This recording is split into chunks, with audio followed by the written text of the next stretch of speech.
Bonjour et bienvenue dans cette troisième capsule du cours de virologie médicale. Alors, après avoir vu les principales propriétés du virus, dans cette capsule, nous allons voir de plus près la structure des virus. Et comme mentionné précédemment, les trois constituants d'un virus sont le génome, la capside et l'enveloppe. Parlons du génome d'abord. Les virus sont exceptionnellement variés quant à la nature de leur génome. Ainsi, on trouve 4 types possibles, de l'ADN ou de l'ARN. Ce génome peut être soit simple brin ou double brin, et ceci dans les deux types, ADN ou ARN. Et oui, chez les virus, on retrouve de l'ARN double brin, qui n'existe nulle part dans le monde du vivant. Et le génome viral varie aussi fortement par sa taille. Ainsi, le génome de type ADN est très variable. Ça peut aller de 3 à 300 kilobases. Le génome de type ARN est généralement de plus petite taille, 10 à 20 kilobases.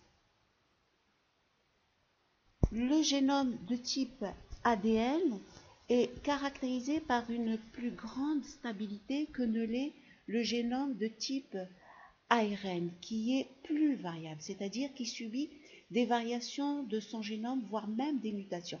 Vous avez certainement entendu parler de la permanente variation des virus ARN, tels que le virus de la grippe, qui varie d'année en année, ou encore en ce moment le coronavirus, où l'on parle de nouveaux variants. Alors, comment explique-t-on cette variabilité ? Comme vous le savez, le génome des êtres vivants, y compris le nôtre, est affecté par des anomalies lors de sa réplication, sous l'effet d'erreurs fortuites ou d'agents externes. Et heureusement pour nous, il existe des enzymes qui réparent ces erreurs. Enzymes telles que l'ADN polymérase.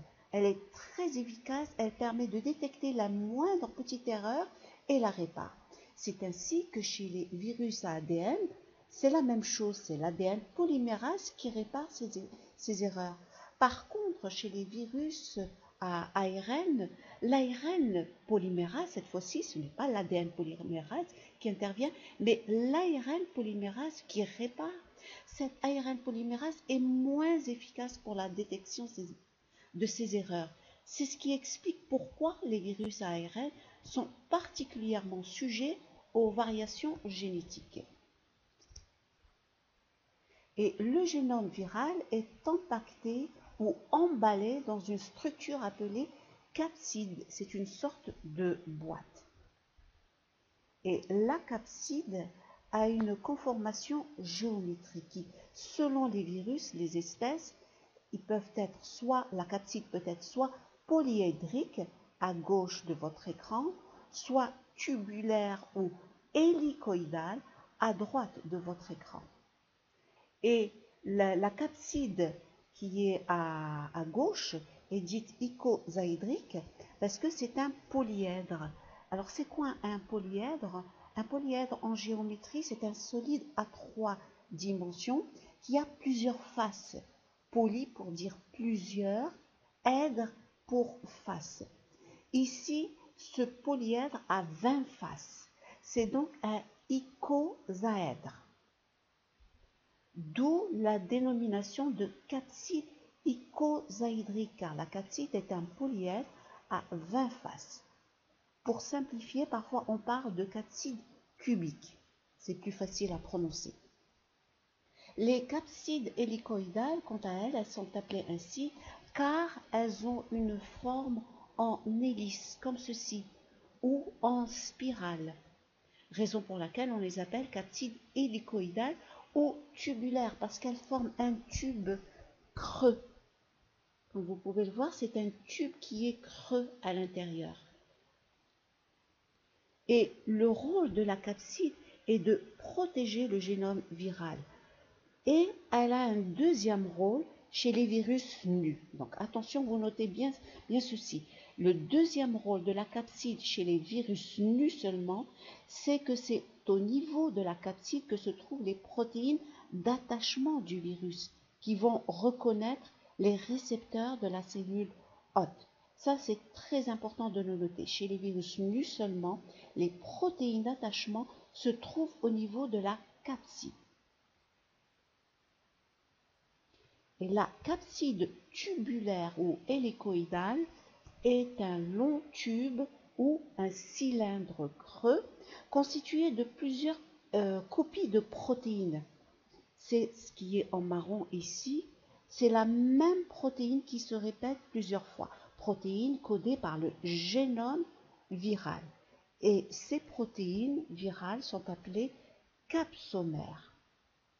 Tous identiques, qui s'associent suivant un arrangement en hélice ou en spirale pour former un tube rigide. Donc c'est très solide comme capside. Et cette forme de capside hélicoïdale n'existe pas chez les virus à ADN. Elle n'existe que chez les virus à ARN. Mais attention, cela ne veut pas dire que tous les virus à ARN sont hélicoïdales. Il y a également des virus à ARN icosaédriques. Et vous remarquerez que le génome ici, le génome, l'ARN, est enroulé en spirale. Et les capsomères sont fixés sur le génome. En fait, c'est le génome qui est en spirale. Exemple, vous avez le virus de la mosaïque de tabac. C'est un virus tubulaire à ARN. La capside icosaédrique est tel un ballon de football qui est solide en raison de sa structure icosaédrique. Le ballon de football, c'est une structure icosaédrique qui lui confère cette solidité. Et vous remarquerez que la structure est creuse à l'intérieur, avec l'acide nucléique, à l'intérieur, il est enroulé sur lui-même.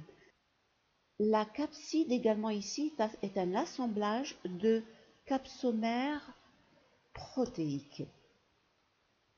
Exemple de virus à capside icosaédrique, c'est le virus de la poliomyélite.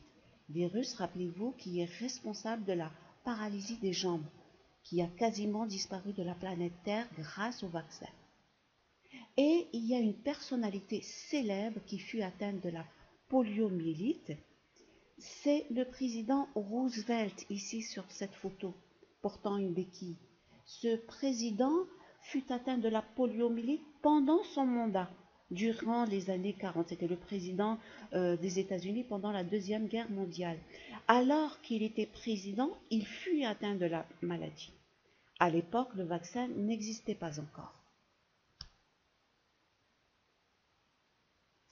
Et il existe des capsides complexes, telles que celles du bactériophage, qui ont une structure assez surprenante, constituée d'une capside icosaédrique protégeant l'acide nucléique, qui correspond à la tête, qu'on appelle la tête, entre guillemets, et d'une queue de type hélicoïdal qui se rétracte et des fibres caudales. Donc voici une photo prise au microscope électronique de bactériophages. On reconnaît facilement leur silhouette. Autre exemple de capside complexe, c'est celle du pox virus, virus responsable de la variole. Ce virus est constitué de plusieurs enveloppes, de plusieurs couches. Il est assez complexe. On ne peut le classer ni dans les virus hélicoïdales, ni avec les virus icosaédriques. Donc c'est un virus complexe. Et l'ensemble génome plus capside constitue ce qu'on appelle un nucléocapside. L'autre constituant n'existant que chez les virus enveloppés, c'est l'enveloppe, qui est l'élément le plus externe des virus enveloppés. Alors l'enveloppe, c'est une membrane phospholipidique. Donc ici, vous avez le nucléocapside la capside avec à l'intérieur de l'acide nucléique. Alors, chez certains virus, l'acide nucléique est fragmenté. Chez d'autres, l'acide nucléique est continu. Chez certains, l'acide nucléique est fragmenté, comme c'est le cas dans cet exemple. Donc, vous avez l'acide nucléique qui est fragmenté, entouré de la capside. Donc, l'ensemble, ça forme le nucléocapside. Et vers l'extérieur, vous avez cette double couche en bleu clair de phospholipides. Alors, cette enveloppe, en fait, n'est pas synthétisée par le virus, mais elle dérive des membranes cellulaires hôtes. Ça peut dériver de la membrane cytoplasmique, de la membrane de l'appareil de Golgi ou encore de la membrane nucléaire. Et ces virus enveloppés, quand ils infectent une cellule, ils s'y répliquent et quand ils en sortent par des bourgeonnements et ils emportent avec eux un bout de la membrane cytoplasmique comme dans ce cas. Parfois, ils bourgeonnent à partir de la membrane nucléaire ou ils bourgeonnent à partir de l'appareil de Golgi.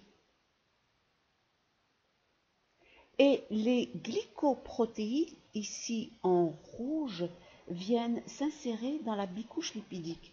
Glycoprotéines responsables de protéines d'attachement du virus. Et ces glycoprotéines sont codées par le génome viral, sont d'origine virale. Et ces glycoprotéines forment à la surface ce que l'on appelle des spicules ou spike en anglais. Et ça, c'est très important à noter. Retenez ceci. Les glycoprotéines responsables de l'attachement chez les virus enveloppés sont localisées sur l'enveloppe, à la différence des virus nus, chez qui les glycoprotéines d'attachement sont localisées au niveau de la capside. Exemple de virus enveloppé, vous avez le virus de l'herpès. Donc voici une photo prise au microscope électronique où l'on voit clairement l'enveloppe entourant le nucléocapside. Autre exemple de virus enveloppé, le coronavirus. Et on voit très bien les spikes ou les spicules à l'extérieur qui forment cette sorte de couronne, d'où le nom de coronavirus. Autre exemple de virus enveloppé, vous avez le virus du sida, virus HIV, on voit bien l'enveloppe et ici on voit bien les spikes ou les spicules qui ne donnent pas le même aspect couronné que comme dans le cas du coronavirus. Ce n'est pas le même aspect. Ici, ça forme une jolie couronne tout autour de l'enveloppe. Alors, en résumé, nous avons vu qu'il y a des virus nus et des virus enveloppés. Mais qu'est-ce que cela change-t-il d'avoir ou de ne pas avoir une enveloppe? Eh bien, cela change beaucoup de choses en termes de résistance des virus dans l'environnement. Car avoir une enveloppe rend les virus très fragiles. Pourquoi? Car l'enveloppe a la fragilité des membranes cellulaires.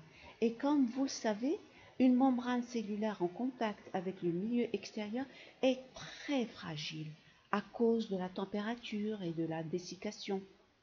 Eh bien, c'est ce qui se passe pour un virus enveloppé. Eh bien, c'est ce qui se passe pour un virus enveloppé. Dès qu'il se trouve dans l'environnement extérieur, son enveloppe se dégrade et par conséquent, il perd ses glycoprotéines qui lui permet de s'attacher à la cellule hôte. Et du coup, un virus qui perd ses glycoprotéines ne peut plus infecter de cellules et finit par mourir.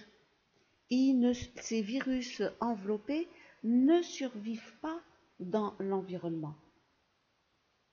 Et cette enveloppe, cette membrane externe est également détruite dans le système digestif à cause des enzymes et du pH du suc gastrique.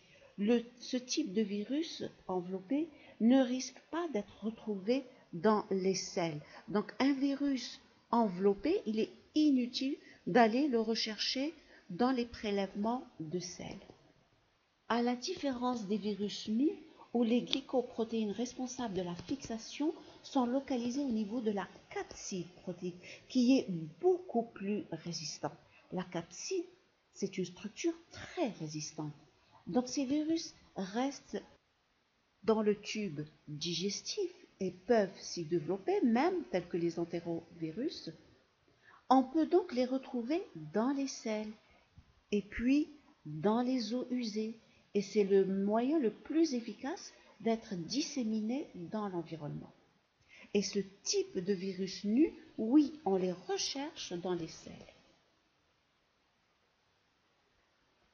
Voyons voir maintenant comment les virus sont-ils classés.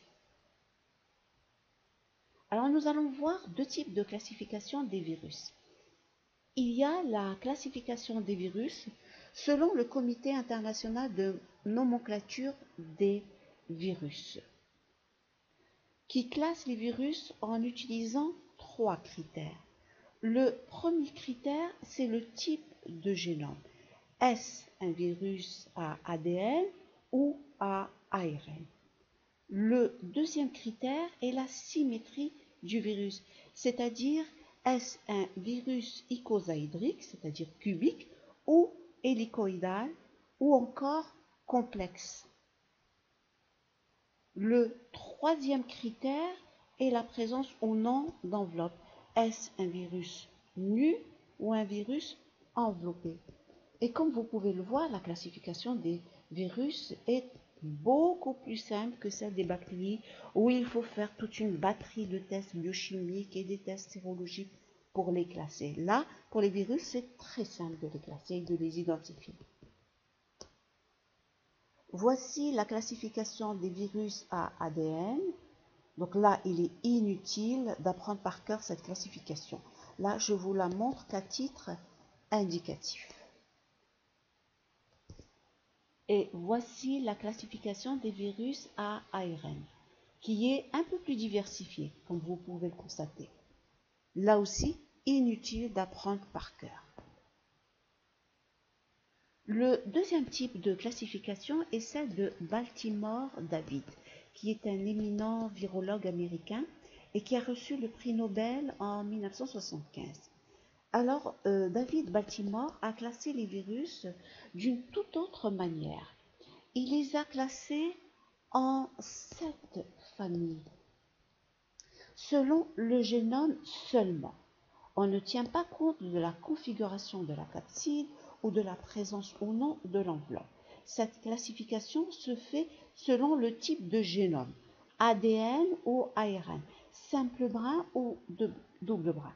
Alors vous allez me dire pourquoi il y en a 7 et pas 4.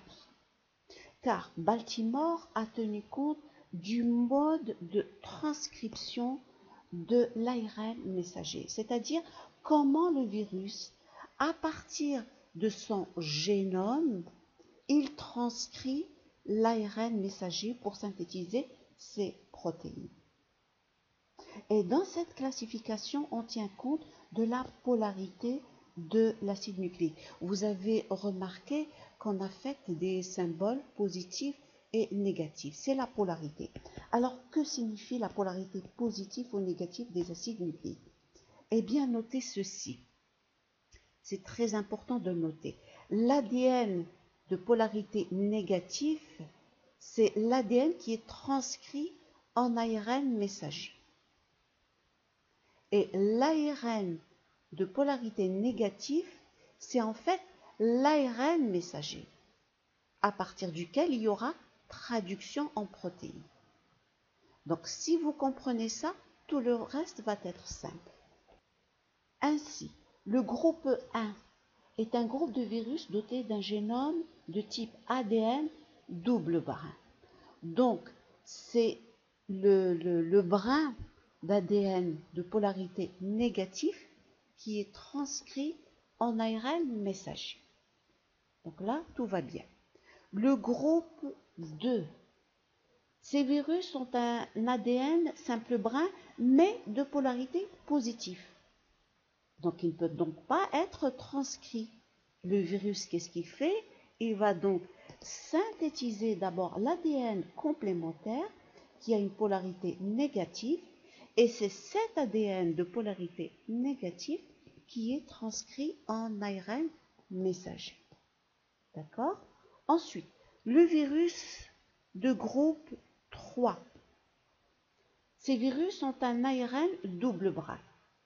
Et c'est l'ARN de polarité négative qui va être utilisé directement comme ARN messager pour subir la traduction. Les virus du groupe 4 ont par contre un problème. Ils ont un seul ARN simple brin et de polarité positive. Ils sont donc obligés de synthétiser l'ARN complémentaire qui a une polarité négative pour être utilisé comme ARN messager. Les virus du groupe 5 ont un ARN de polarité négative qui est utilisé directement comme ARN messager. Alors, ces deux derniers groupes, ce sont des virus qu'on appelle des rétrovirus. C'est quoi des rétrovirus? C'est des virus dont le génome va s'intégrer dans le génome de la cellule hôte qui est infectée. Et ici, vous avez deux types de rétrovirus. Il y a un rétrovirus à ARN et des rétrovirus à ADN. Donc, ces rétrovirus à ARN, ils ont un problème. Ils sont à ARN. Comment vont-ils pouvoir intégrer un génome cellulaire qui est à ADN? Pas de problème pour ces virus. Ils ont trouvé l'astuce.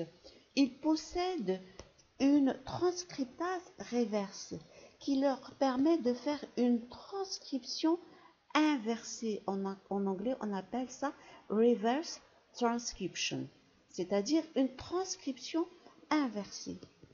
Ils synthétisent, à partir de l'ARN, ils synthétisent un ADN double brin. Donc c'est une transcription qui est faite à l'envers. Et cet ADN double brin va intégrer l'ADN cellulaire. Et à partir de cet ADN double brin, ils vont faire la transcription de l'ARN messager. D'accord? Et enfin, vous avez les virus du groupe 7 qui sont également des rétrovirus, mais à ADN double brin. Donc eux, ils s'insèrent directement dans l'ADN cellulaire et ils font la transcription de l'ARN messager. Donc essayez de reprendre chez vous à la maison tranquillement, de le faire de manière autonome, de reprendre cette classification de Baltimore.